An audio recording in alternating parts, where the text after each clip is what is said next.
Qué gusto verles a cada uno de ustedes. Qué bueno poder vernos una vez más. Y bueno, hoy estamos llegando al final de una serie de mensajes que habíamos estado compartiendo acerca de la soberanía de Dios y nuestra libertad como seres humanos. El día de hoy estaremos concluyendo este mensaje y evidentemente ha quedado claro algunas cosas. Dios es soberano y Dios es bueno. ¿Cuántos podemos decir amén a eso? Aunque no siempre llega lo que pedimos, ¿verdad? Dios es soberano y es bueno. Él es todopoderoso y Él puede hacer lo que Él quiera porque Él es el Señor de todo.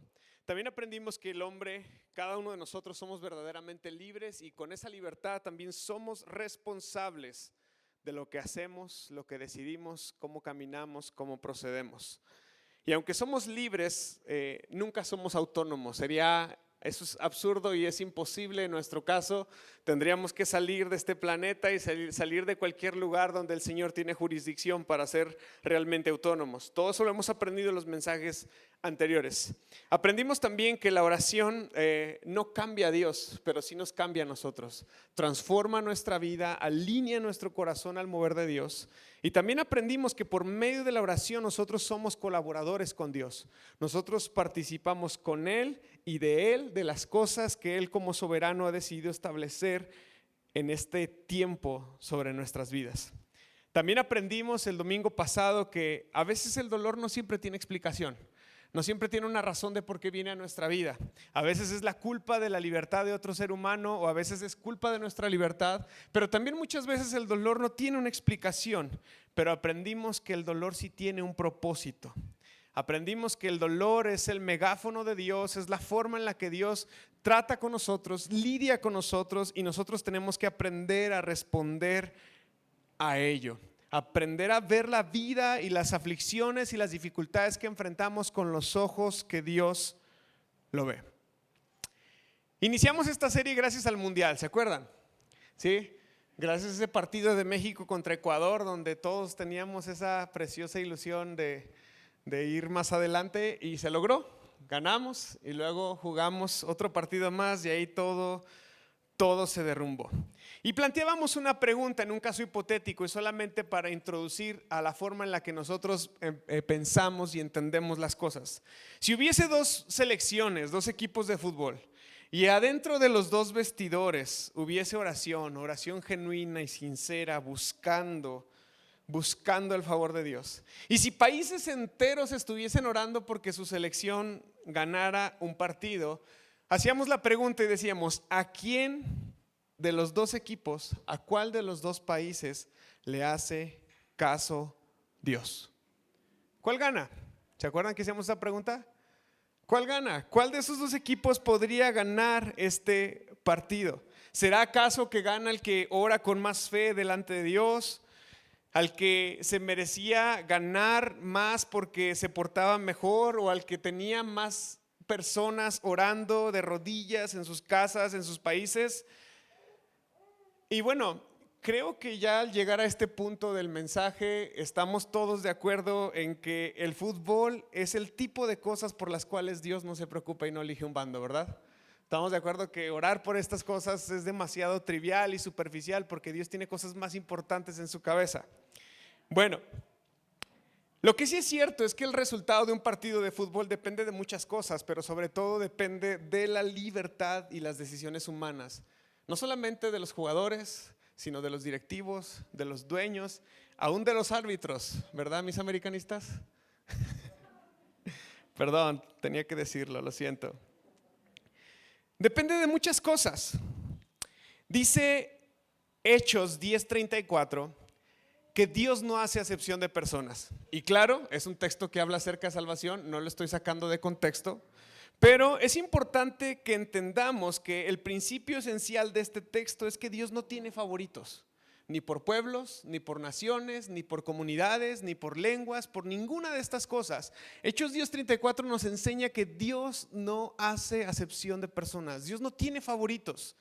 Y es importante entender esto porque cuando nos presentamos delante de Dios para orar, para pedir, para clamar, Dios no va a escoger por mero favoritismo. él sí me cae bien y ella me cae mal, pues vamos a hacer que él le vaya bien y a él no, porque simplemente no me agrada. Dios no funciona de esa manera.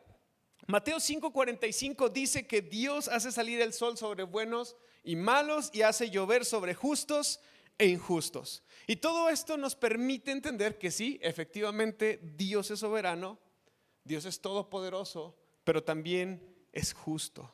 Dios no es injusto ni arbitrario al respecto de muchas cosas.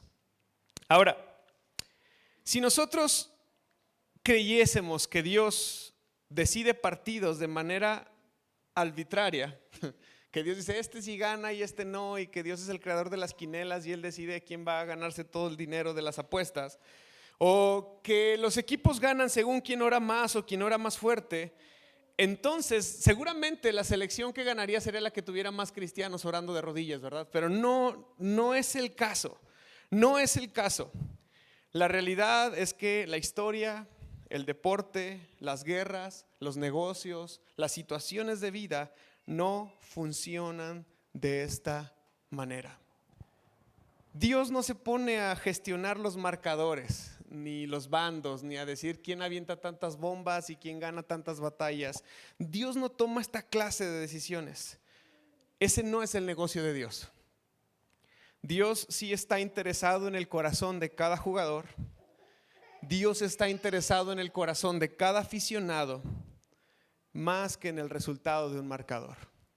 Y esto es sumamente importante, mis hermanos, porque sí, estoy hablando de fútbol, pero esto aplica para toda la vida. Dios no escoge un negocio, Dios no escoge una profesión para bendecirla. Dios no escoge a un grupo por encima de otro. Dios no hace eso, pero Dios sí está interesado en el corazón y en el alma de cada uno de nosotros. Mira lo que dice Mateo 16:26. Mateo 16:26 dice la escritura, dice: ¿y qué beneficio obtienes si ganas el mundo entero, pero pierdes tu propia alma? ¿Hay algo que valga más que tu alma? Así que si todavía no queda claro, mis hermanos, Dios no está en el negocio del fútbol. Lo siento por los que lloran por sus equipos, lo siento por los que oran a Dios para que ganen. Dios no está en el negocio del fútbol, ni de ningún deporte. El Señor está en el negocio de las almas y la salvación. Ese es el Dios al cual nosotros servimos y ese es el Dios al cual nosotros le trabajamos. Pero, a diferencia de un partido de fútbol, que son cosas superficiales y temas triviales, la sanidad, la enfermedad, las necesidades humanas, el dolor, las tragedias, estos no son temas triviales, ¿verdad que no? Es gente real sufriendo, llorando, orando, clamando. Es gente real como tú y como yo, quizás somos tú y yo, luchando por nuestra propia vida o por la vida de alguien más a quien amamos. Y aquí es donde la verdad duele, cuando la respuesta de Dios a nuestras peticiones es un no. Aquí sí duele. Cuando le decimos: Señor, ¿podría sanar a mamá? Y no sana. O cuando oramos para que tristemente en México regrese alguien que ya no pudo volver a casa, y pasan los días, las semanas, los meses y los años y no regresa.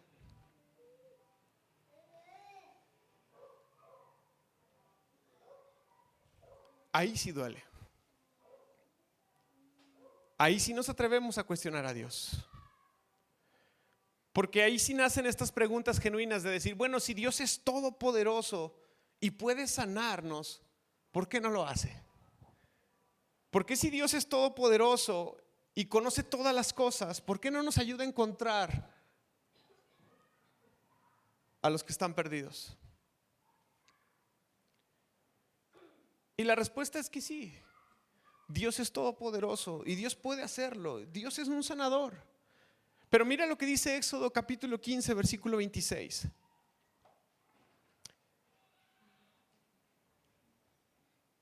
Está hablando Moisés con el pueblo de Israel y les dice: si ustedes escuchan atentamente la voz del Señor su Dios y hacen lo que es correcto ante sus ojos, obedeciendo sus mandatos y cumpliendo todos sus decretos, entonces no les enviaré ninguna de las enfermedades que envié a los egipcios, porque yo soy el Señor. ¿Quién qué? ¿Quién los sana?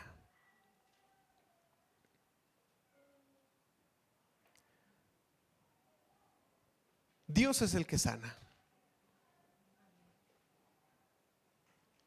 Pero hay algo muy interesante en este texto, porque vemos cómo el favor de Dios está sujeto al uso de la libertad que nosotros tenemos. ¿Cómo usamos nuestra libertad? ¿Para obedecer a Dios? ¿Para guardar sus estatutos? ¿Para guardar sus mandamientos? ¿Para conocerlos y servirle? ¿O usamos nuestra libertad para darle la espalda a Dios y olvidarnos de Él?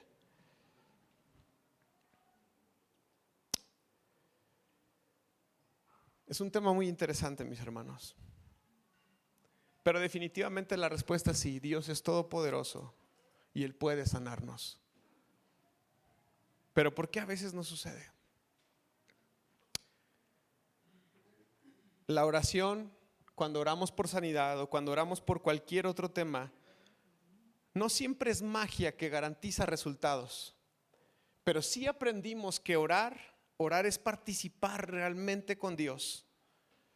Y aprendimos que cuando nosotros oramos somos transformados en medio de los procesos de nuestra vida. Y nos sane o no nos sane Dios, nuestro corazón y nuestro ser empieza a ser cambiado. Ese es uno de los fines más importantes de la oración.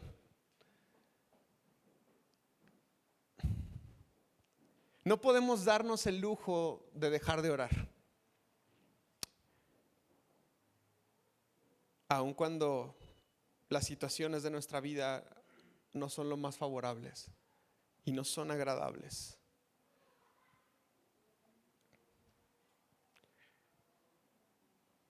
Porque a veces la sanidad no va a llegar. Y eso no significa necesariamente que hubo falta de fe. Tampoco significa necesariamente que la enfermedad o la situación por la cual estamos pasando es un castigo de Dios. Pero sí puede ser que lo que vivimos es parte de un propósito mayor que aún no vemos con plenitud todavía. Y veíamos algunos ejemplos el domingo pasado, como era el caso de Job, ¿se acuerdan? Toda la historia de Job era sumamente trágica y dolorosa, y no hay razón para alabarla tanto, no hay razón para elogiarla tanto, no hay razón para compartirla tanto, si no hubiese sido porque Job al final hace una expresión, ¿verdad? De oídas te había oído, pero ahora te veo. Todo este dolor, todo este sufrimiento, todas estas pérdidas, todas estas aflicciones han permitido una sola cosa, y es que te conozca, realmente te conozca. O está el caso de Pablo con su aguijón, que Pablo buscaba sanidad porque dice: 3 veces le rogué a Dios que me quitara esto y 3 veces Dios me dijo que no. 3 veces yo le pedí un tipo de gracia a Dios para mi vida y 3 veces Dios me contestó con otro tipo de gracia para mi vida. Y es que a veces Dios sí responde a nuestro dolor y sufrimiento, pero no es la gracia como la que estábamos nosotros buscando o esperando. Porque Dios sí le dice a Pablo: voy a darte lo que necesitas, que te baste mi gracia. No te voy a dar la gracia de la sanidad, pero te voy a dar la gracia de mi presencia. Te voy a dar la gracia de fortalecerte cuando tú eres débil. ¿Están conmigo?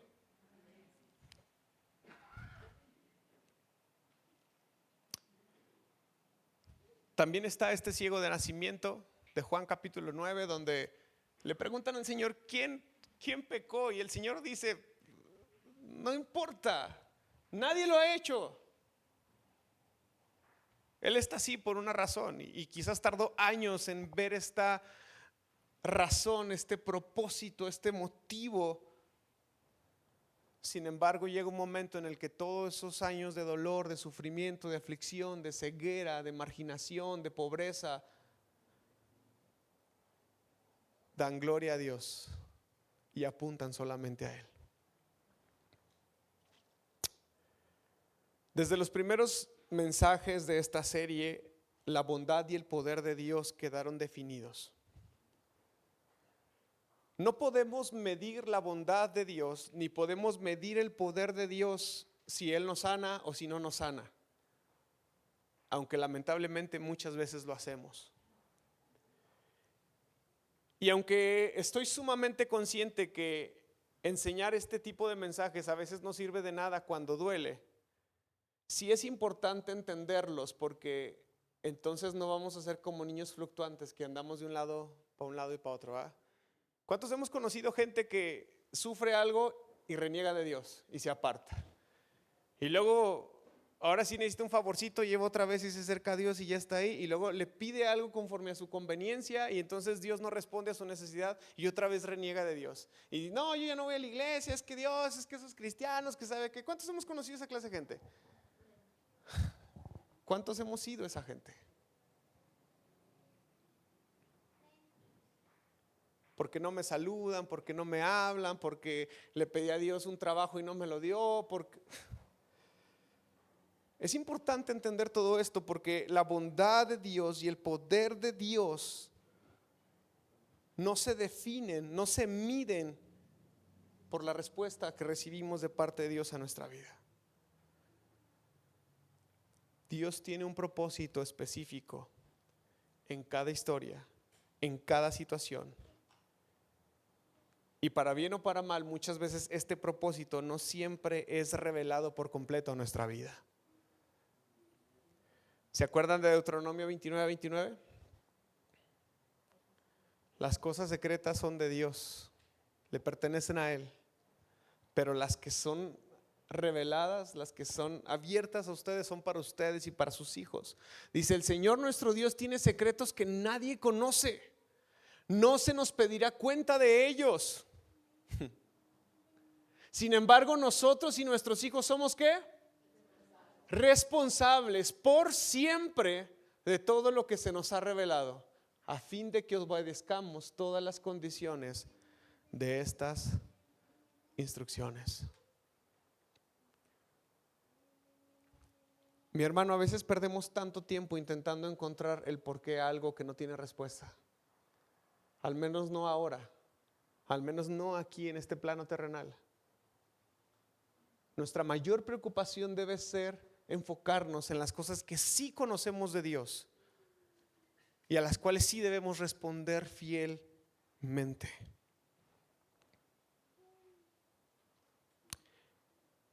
Así que la próxima vez que juegue tu equipo de fútbol, ora a Dios si quieres, pero no culpes a Dios si tu equipo pierde, porque el fútbol no funciona de esa manera y Dios tampoco.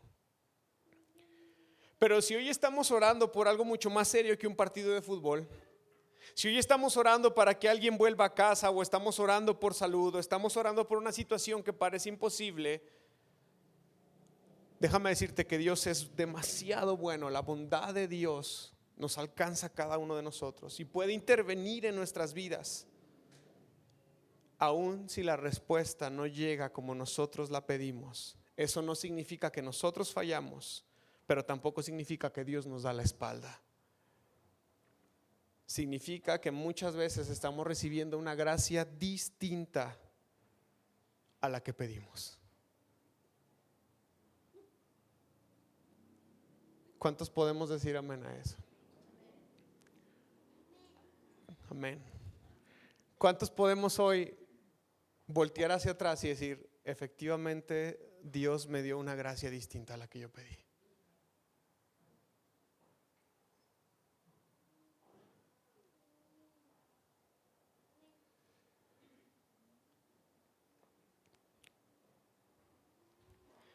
Pero si la respuesta es un no definitivo de parte de Dios, Y ya no hay más sermones y ya no hay más explicaciones, ya no hay una serie que se esté predicando en tu iglesia acerca de eso. Solamente está la vida real, con un diagnóstico que no cambia, con una enfermedad que no se detiene, con un familiar que ya no vuelve a casa. Entonces, ¿qué es lo que pasa? ¿Cómo afrontamos esta vida que sí es dura, que sí es fría, que sí es terrible, que sí duele?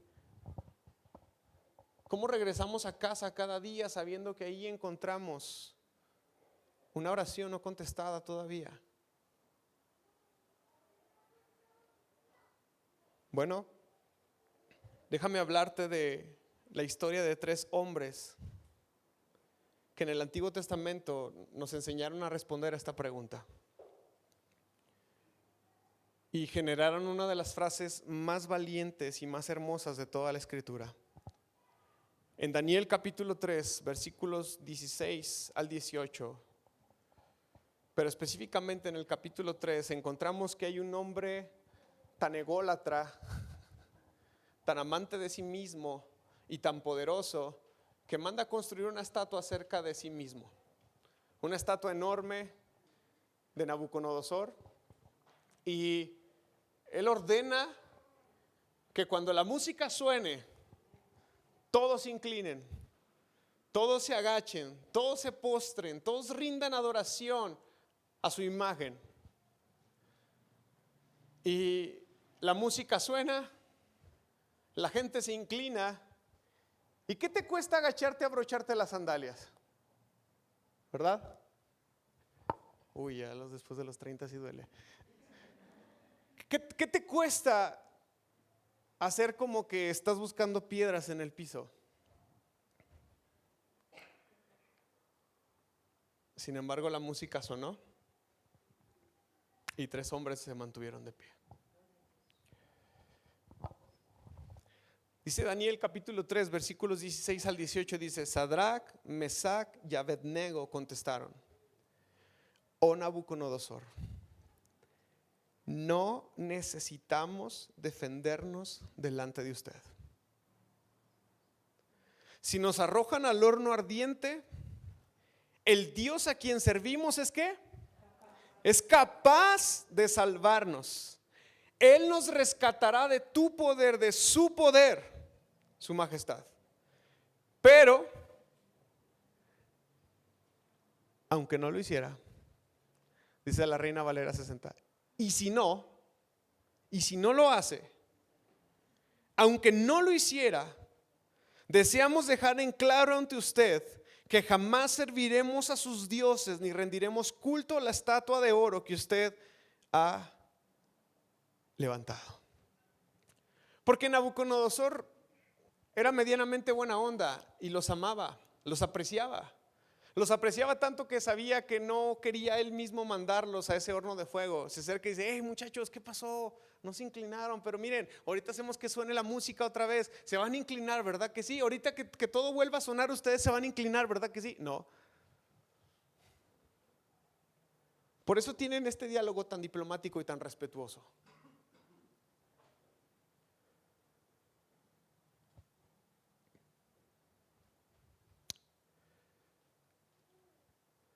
Pero chicos, su vida depende de esta decisión. No los voy a castigar. No le van a dar 7 vueltas al estadio. No van a quedarse sin comer. Van a morir. Van a ser metidos a un horno de fuego. No se van a inclinar. De verdad no lo van a hacer.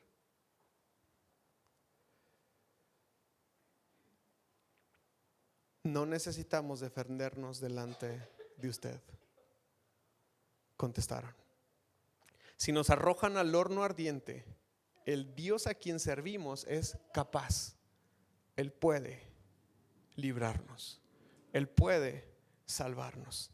Él nos rescatará de su poder, de su majestad. Pero aunque no lo hiciera, deseamos dejar en claro ante usted que jamás serviremos a sus dioses ni rendiremos culto a la estatua de oro que usted ha levantado. Nuestro Dios puede librarnos. Soberanía y poder. Él es soberano y Él es todopoderoso. Y si no lo hace, porque hay una posibilidad real de que la respuesta de Dios ante nuestras peticiones sea distinta, sin que eso cambie nuestra percepción de Dios. Y aquí están estos tres chicos diciendo, y si no lo hace, no serviremos a tus dioses. Si miramos con lupa estos versículos, nos damos cuenta que Sadrach, Mesach y Abednego usaron la libertad que ellos tenían. Ellos escogieron honrar a Dios con la libertad que ellos tenían, de una manera inquebrantable, que no se negocia, que no se corrompe, sin importar el resultado.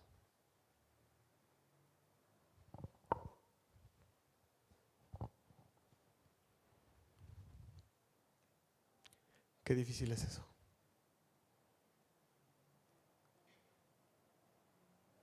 Qué difícil es usar la libertad que tenemos, los derechos humanos que tenemos,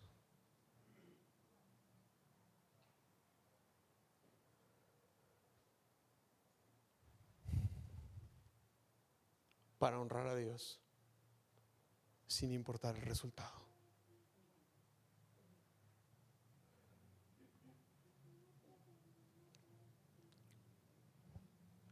Solo una fe madura puede hacer eso, mi hermano. Solo una fe madura puede hacer eso.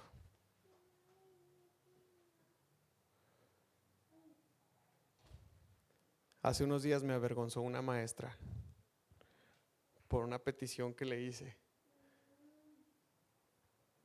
que por más que uno la intenta decorar de manera diplomática y profesional, me dice, no, pastor, no podemos hacer eso porque eso sería mentir.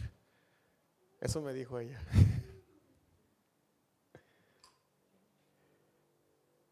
Tiene razón, hermana.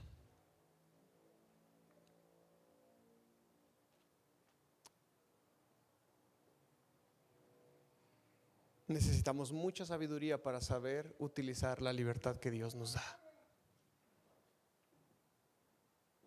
Y con esa libertad comprometer nuestra vida a los principios de Dios sin importar el resultado. Y eso mis hermanos, eso es una fe madura. No es Dios va a hacer lo que yo le pido porque tengo fe. Es Dios puede hacer lo que yo pido. Y aunque decida no hacerlo, mi lealtad hacia Él no cambia. Y ahí está la diferencia entre un verdadero cristiano y un cristiano de moda. ¿Cuánta gente no ha afrontado situaciones difíciles en su vida? Adiós. Se va. Desiste.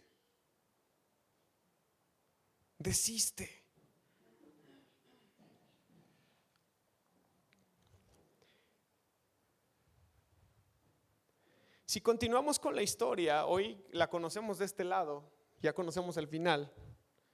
Sabemos que Sadrach, Mesach y Abednego salieron ilesos.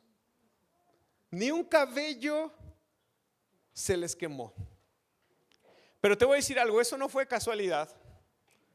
Eso no fue una fe ciega. La escena deja muy en claro quién lo hizo. ¿Quién lo hizo? El que tenía el poder para hacerlo. El que tenía el poder para hacerlo. Mira lo que dice Daniel capítulo 3 versículos 24 al 27. Daniel capítulo 3 versículos 24 al 27 dice: de pronto, ya una vez que los habían echado al fuego, a ese horno, y dice que Nabucodonosor estaba tan enardecido, tan lleno de ira por el diálogo que tuvo con estos muchachos, que mandó que ese horno se calentara más de lo normal, que inclusive las personas que fueron a lanzar a Sadrach, Mesach y Abednego se se quemaron, se calcinaron aún fuera del horno. Ya una vez que ellos están adentro, dice, de pronto Nabucodonosor, lleno de asombro, se puso de pie de un salto y exclamó a sus asesores: ¿no eran 3 los hombres que atamos y arrojamos dentro del horno? Sí, sí, su majestad, así es, le contestaron. Y él dijo: miren, perdón, dice que gritó: miren, gritó Nabucodonosor, yo veo a 4 hombres desatados que caminan en medio del fuego sin sufrir daño, y el 4.º hombre se parece a un dios. Entonces Nabucodonosor se acercó tanto como pudo a la puerta del horno en llamas y gritó: Sadrac, Mesac, Abednego, siervos del Dios Altísimo, salgan y vengan aquí. Así que Sadrac, Mesac y Abednego salieron del fuego. Entonces los altos funcionarios, autoridades, gobernadores y asesores los rodearon y vieron que el fuego no los había tocado. No se les había chamuscado ni un cabello, ni se les había estropeado la ropa, ni siquiera olían a humo. Dios los libró. No cabía duda de eso. Me atrevo a decir que el obrar de Dios aún en ellos fue como con José. Nada se trataba de José. Siempre ha sido la gloria de Dios.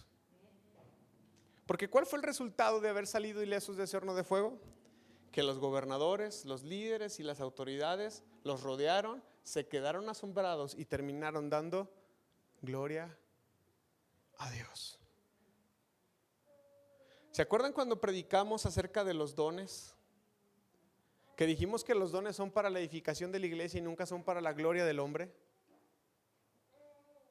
¿Será acaso que por eso no hacemos mucho uso de nuestros dones? Porque tenemos un corazón egoísta que busca nuestra propia fama, nuestra propia gloria. ¿Será acaso que por eso Dios ha detenido su poder y su favor muchas veces alrededor de nosotros? Porque desviaríamos la atención de su gloria y su poder para nosotros mismos. Rescatarlos del horno de fuego nada tenía que ver con ellos, pero todo tenía que ver con la gloria y el poder de Dios. Mi hermano, que al salir de aquí puedas irte convencido que así como ese ciego de Juan capítulo 9, cualquier obrar de Dios en nuestra vida es para su gloria. No es para nuestro favor. No es para hacernos ricos, no es para hacernos famosos, no es para hacernos poderosos, no es para presumirle al vecino que yo tengo más que él. No es para eso. El favor de Dios es para darle gloria a sí mismo, a Él. No es para nosotros. Pero por otro lado, hubo muchas más personalidades en toda la escritura que sí murieron sin ver la respuesta que ellos esperaban de Dios. Y mira lo que dice Hebreos capítulo 11 de los versículos 35 al 39. Hebreos capítulo 11 de los versículos 35 al 39 dice: hubo mujeres que recibieron otra vez con vida a sus seres queridos que habían muerto. Hasta ahí todo bien, positivo. Me interesa la segunda parte del versículo en adelante. Dice: sin embargo, otros fueron torturados porque rechazaron negar a Dios a cambio de la libertad. Ellos pusieron su esperanza en una vida mejor que viene después de la resurrección.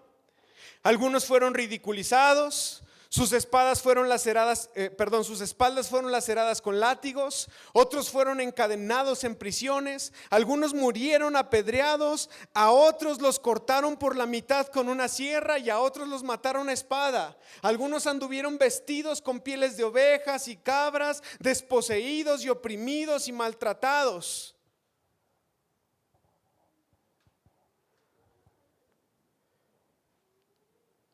Este mundo no era digno de ellos. Vagaron por desiertos y montañas, se escondieron en cuevas y hoyos de la tierra. debido a su fe, todas esas personas gozaron de una buena reputación, aunque ninguno recibió todo lo que Dios le había prometido.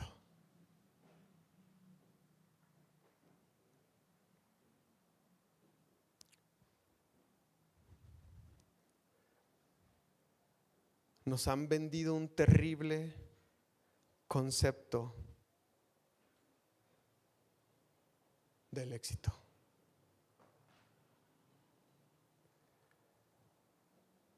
Nos han vendido un terrible concepto de éxito.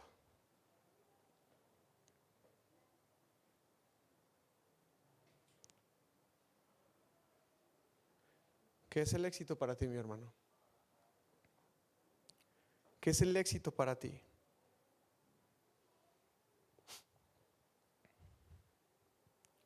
¿Qué es el éxito para cada uno de nosotros?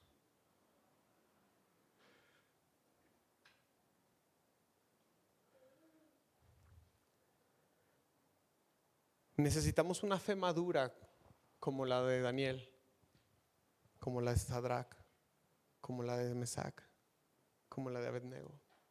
Necesitamos una fe madura como estos héroes de la fe, de los cuales nos habla Hebreos capítulo 11. Necesitamos una fe madura.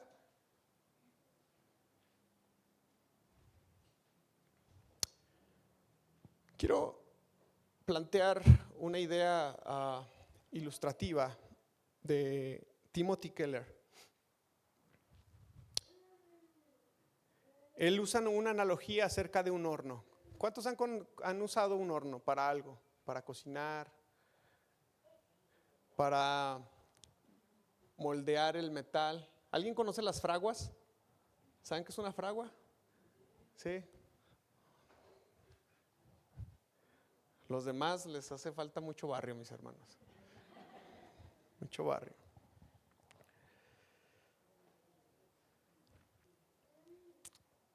En la escritura, el fuego siempre es una imagen de dolor y de tormento. El profeta Isaías utiliza muy seguido esta analogía acerca del fuego. Frases como caminar por el fuego, el camino del fuego. Todo esto tiene que ver con que en nuestra vida nosotros pasamos por caminos de pruebas y problemas. Ese es el significado que normalmente encontramos en la escritura del fuego. De hecho, el concepto del infierno, espero no romperle sus ilusiones teológicas de toda la vida, nace del primer siglo, porque el infierno era un lugar real y físico, donde era un basurero, donde se quemaba basura día y noche, siempre, en todo momento.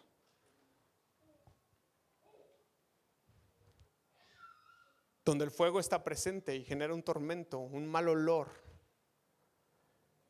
Luego nos damos una clase de eso si quieren, pero esta es la idea y es el concepto que normalmente encontramos del fuego en la escritura.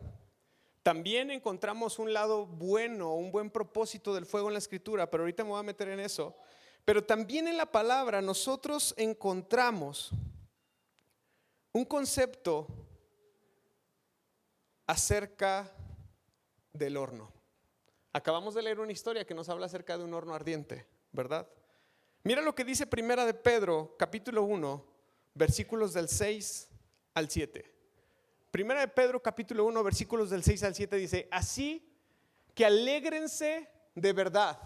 Les espera una alegría inmensa, aunque tienen que soportar muchas pruebas. ¿Por qué? Por un tiempo breve. Estas pruebas demostrarán que su fe es ¿qué? Auténtica, y está siendo probada de la misma manera que el fuego prueba y purifica el oro.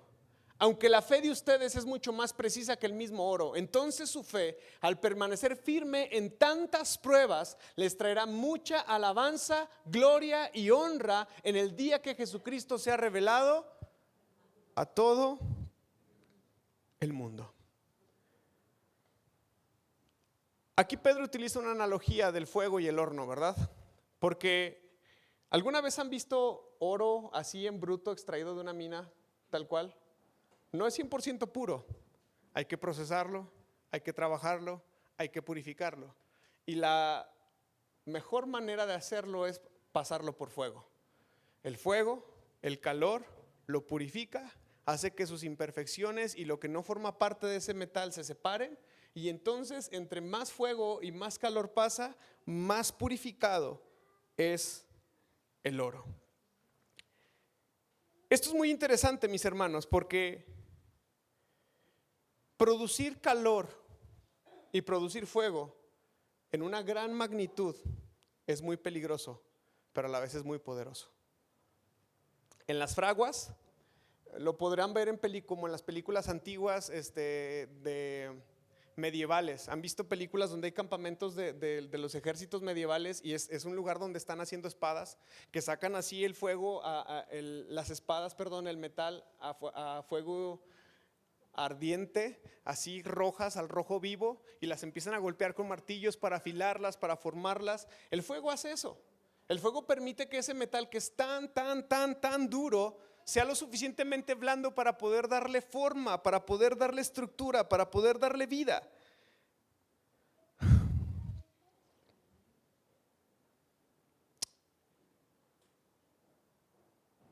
Mis hermanos, esa clase de fuego con esa magnitud es peligrosa, pero a la vez es poderosa. Pero si la utilizamos de la manera correcta, de la manera adecuada, si nosotros logramos enfocar el fuego por el cual estamos pasando nuestra vida, adivina qué, no nos va a destruir. Nos va a moldear, nos va a refinar, nos va a purificar, incluso nos va a embellecer. Estoy hablando de que el sufrimiento, la aflicción, es un fuego por el cual nosotros pasamos. Pero si sabemos canalizar esta clase de fuego, si sabemos canalizar esta clase de sufrimiento, si sabemos canalizar esta clase de aflicción, como dice Pedro, va a producir en nosotros un mayor peso de gloria en nuestra vida.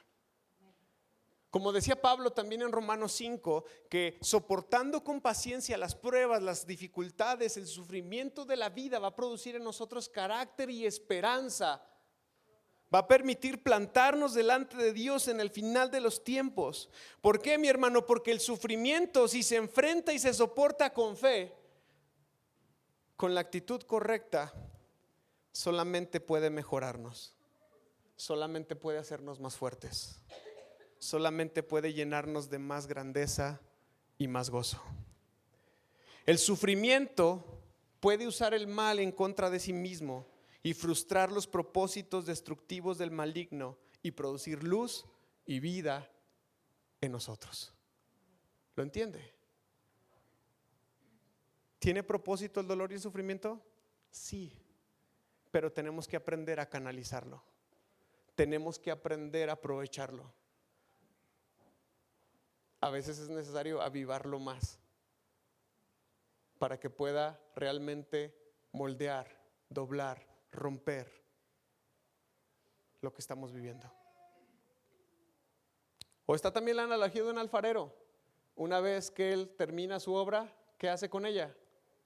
La pasa por fuego para hacerla resistente, para hacerla perdurable.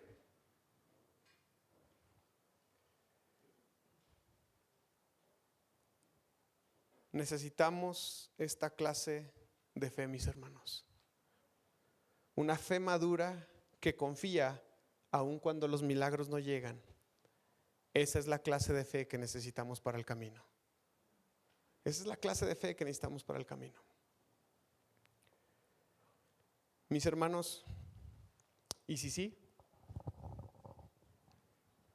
¿Y si sí? ¿Y si Dios sí es bueno incluso cuando nos dice que no?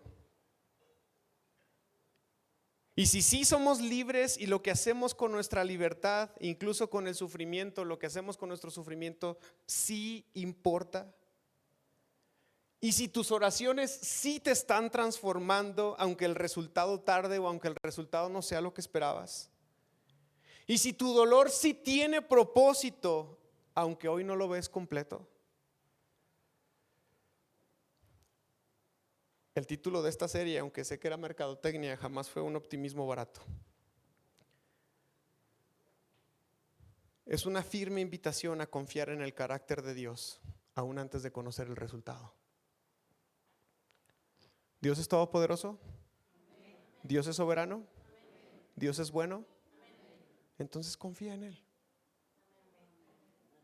Confía en Él. Confía en Él. Confía en Él. Es una invitación a cargar con la fe necesaria para el camino. Y mis hermanos, esta es la confianza que nosotros tenemos. Romanos capítulo 8, versículos del 35 al 39. Mira lo que dice el apóstol Pablo, precioso texto.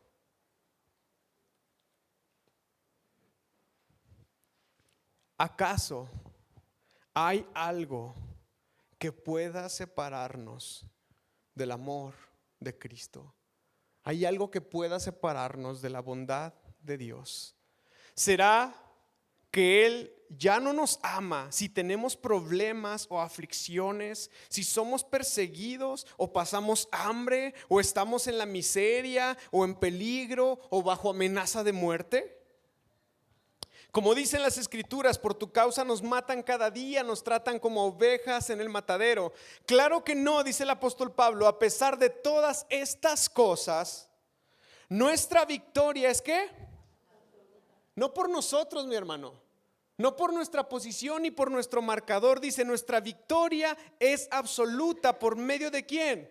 De Cristo, de quien nos ama, de quien es la máxima expresión de la bondad de Dios, dice Pablo. Y estoy convencido de que nada podrá jamás separarnos del amor de Dios. Ni la muerte, ni la vida, ni ángeles, ni demonios, ni nuestros temores de hoy, ni nuestras preocupaciones del mañana, ni siquiera los poderes del infierno pueden separarnos del amor de Dios. Ningún poder en las alturas ni en las profundidades, de hecho, nada en toda la creación podrá jamás separarnos del amor de Dios, de la bondad de Dios que está revelado en Cristo Jesús, nuestro Señor. Cristo Jesús, nuestro Señor.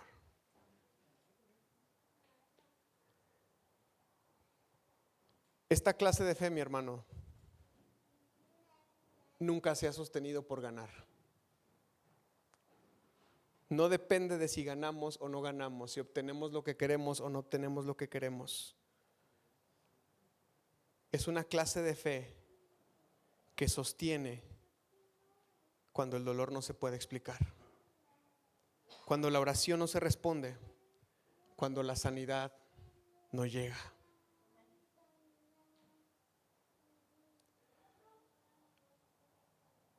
Isaías 53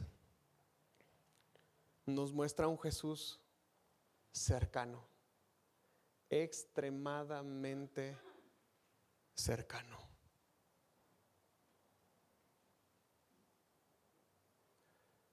Y antes de leerlo, déjame decirte un versículo que a mí me rompe el corazón, porque dice que Jesucristo es un varón de dolores, experimentado, experto en quebranto.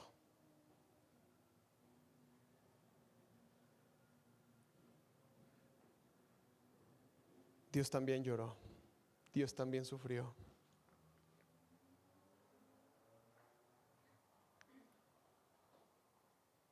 Hay mucho que aprender de Jesús todavía. Y nosotros tenemos que mirarlo a Él. Tenemos que poner nuestros ojos en Él. Y si puedo hacerte un regalo hoy, es darte estos lentes. Es darte la oportunidad de aprender a ver el Evangelio no como un Mesías rey, que todo lo puede, que está entronado, que todo es fácil para Él, que todo le llega como charola en bandeja de plata, sino como un Mesías sufriente, que se identifica contigo y conmigo en el dolor y en la aflicción. A todos nos encanta ver a un Mesías rey, a todos nos encanta, De hecho, uno de los conflictos más fuertes de predicación de un cristiano hacia un judío siempre va a ser ese tema.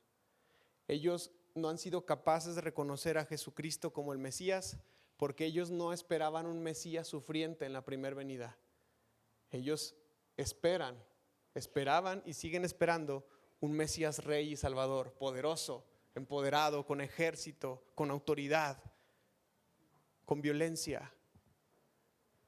Pero el Cristo que vino hace 2000 años no era un Mesías rey. Era un Cristo sufriente que lloraba, que pasaba hambre, que vivía en pobreza y en escasez, que conoció nuestras dificultades y que nunca pecó. Mira lo que dice Isaías 53.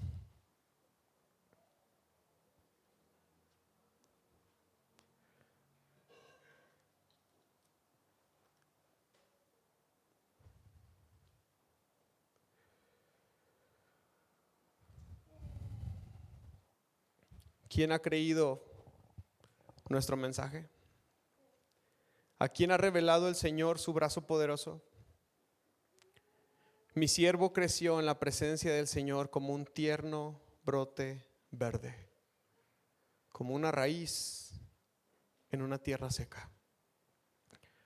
No había nada hermoso ni majestuoso en su aspecto. Nada que fuera atractivo en él, que nos atrajera hacia él.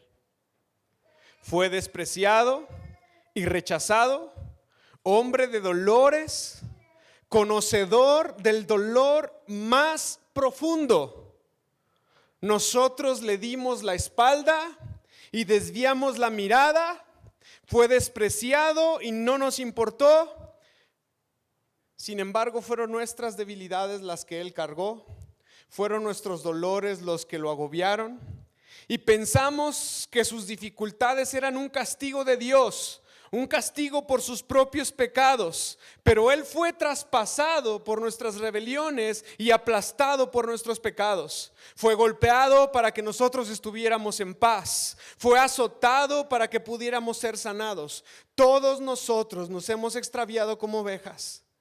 Hemos dejado los caminos de Dios para seguir los nuestros. Sin embargo, el Señor puso sobre él los pecados de todos nosotros.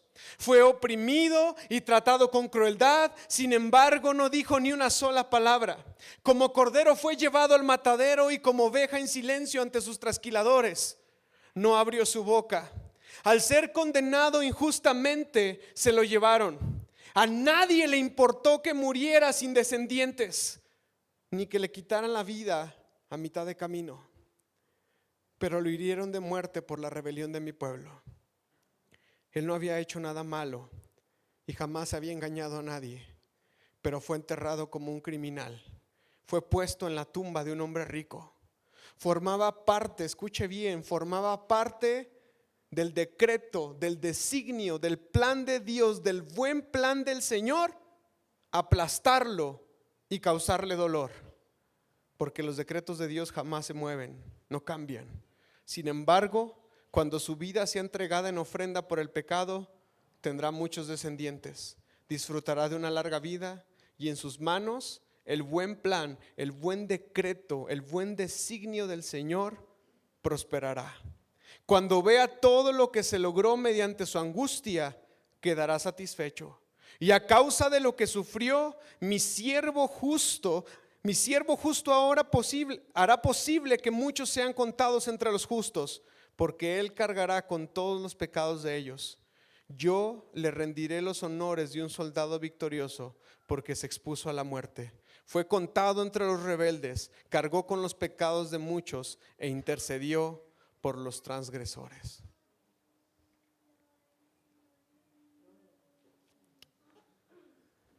Si tú creías que tu dolor y tu sufrimiento era único y que nadie te entiende, aquí hay alguien que sí te entiende.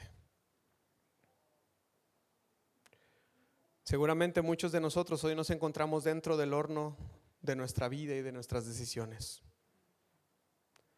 debes de saber que no estás sola ahí, que no estás solo ahí. Dios está presente en la sentencia, Dios está presente en el horno y el Señor también está presente en la liberación, porque Él camina contigo. Oramos.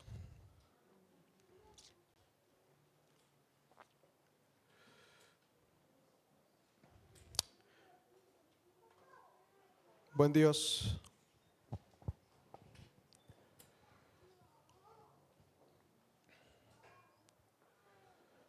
nos encanta llenarnos de triunfalismo y victoria. Nos encanta sentir y saber que todo va bien. Pero la realidad es que vivimos en un mundo caído, donde no todo sale como quisiéramos. Buen Dios, después de leer Isaías 53, nos sentimos profundamente honrados de sufrir juntamente contigo. Es un honor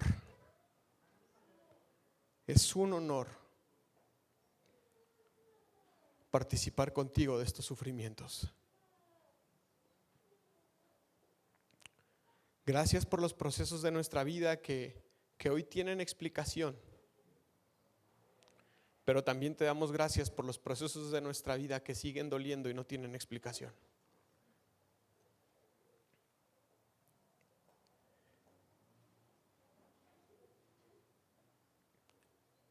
Señor, permite que los procesos de horno y de fuego por los cuales pasamos hoy puedan ser afrontados de la manera más honesta posible en nuestro interior.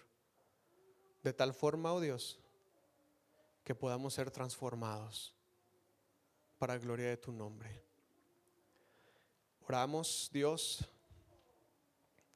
para que cambies nuestra manera de pensar, para que renueves nuestros pensamientos y así cambie nuestra manera de vivir. Damos gracias por esta serie, por estos mensajes que, si bien difícilmente nos consuelan, al menos nos dan entendimiento, nos dan comprensión, y eso permite que podamos responder ante las adversidades y dificultades de la vida de una manera distinta. Ayúdanos a madurar y danos la fe necesaria para el camino. Permítenos crecer en confianza, en certeza y en conocimiento de ti, oh Dios, de tal forma que, al igual que Sadrach, Mesach y Abednego, podamos vivir con una fe inquebrantable, con un compromiso firme de hacer lo correcto, sin mirar las consecuencias, y confiar en que tú tienes el poder para salvarnos y librarnos de todas y cada una de ellas. Y si no, aún así seguir comprometiendo nuestra vida a ti. Danos esa clase de fe, Señor. En el nombre de Jesús. Amén. Amén.